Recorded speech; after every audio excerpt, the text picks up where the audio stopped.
It's winter holiday time on the island of Sodor. It's very cold, but the engines don't mind.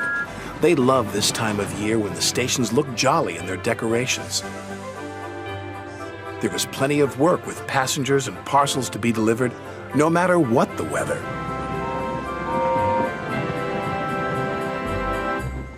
"Driver says there's more snow on the way," said Edward. "We'll soon be wearing our snow plows," said James. "You'll enjoy that, won't you, Thomas?" teased Henry. "You know I won't," said Thomas. "I don't like my snow plow."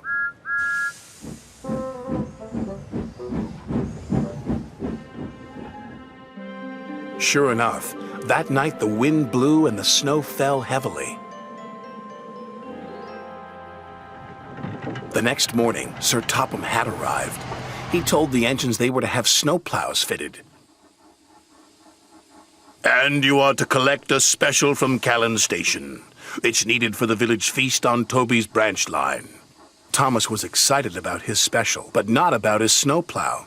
"Please, sir, my plow is awkward and uncomfortable. Do I have to wear it?" "Everyone has to wear a snow plow," said Sir Topham Hatt. The fitters, his driver, and firemen all helped with Thomas's snowplow. "We'll have to try that again," laughed his driver. "Big, horrid, awkward thing," Thomas grumbled. He was much happier when he arrived at Callan Station and saw his special. It was a beautiful Christmas tree. "The tree will have lights and stand in the middle of the village," said Edward. "Make sure you get it to Toby safely." "I will," said Thomas.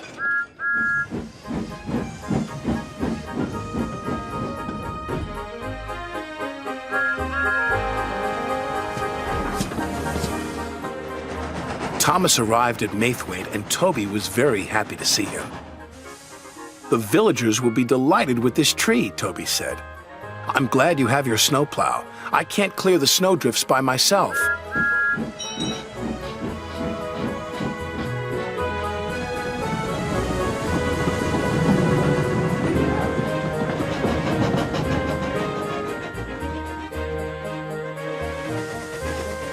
Thomas couldn't see. There was a huge rock buried under the snow. Suddenly, his snowplow hit the rock. "Bouncing buffers!" exclaimed Thomas. "My plow is broken." His driver tried to stop, but the broken plow hit the water tower. "Cinders and ashes!" exclaimed Thomas. "We can't go any further," said Thomas's driver, "and there's no one to help us." "But the villagers need their tree," said Thomas. "Let me try again. I'm sure I can make it." It wasn't easy without a snowplow, but Thomas was determined.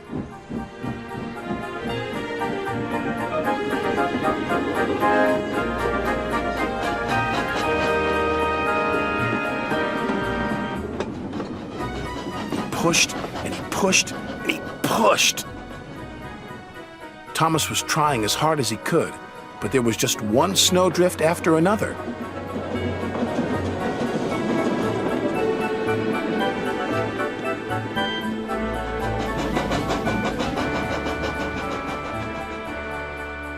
Finally, Thomas and Toby were pulling into the village station. Thomas whistled and the villagers cheered when they saw their beautiful tree. "Hooray!" they said. "Hooray!" The next day, Sir Topham Hatt sent for Thomas. Thomas was worried. What would Sir Topham Hatt say about his broken snowplow? But Sir Topham Hatt wasn't cross. He was very pleased. "The villagers had a wonderful feast," he said. "You were very brave to take on that snow without a plow." "Thank you, sir," said Thomas. "As you know," continued Sir Topham Hatt, "there are no spare snowplows, so you'll just have to do without yours for a while." "Oh, thank you, sir," grinned Thomas.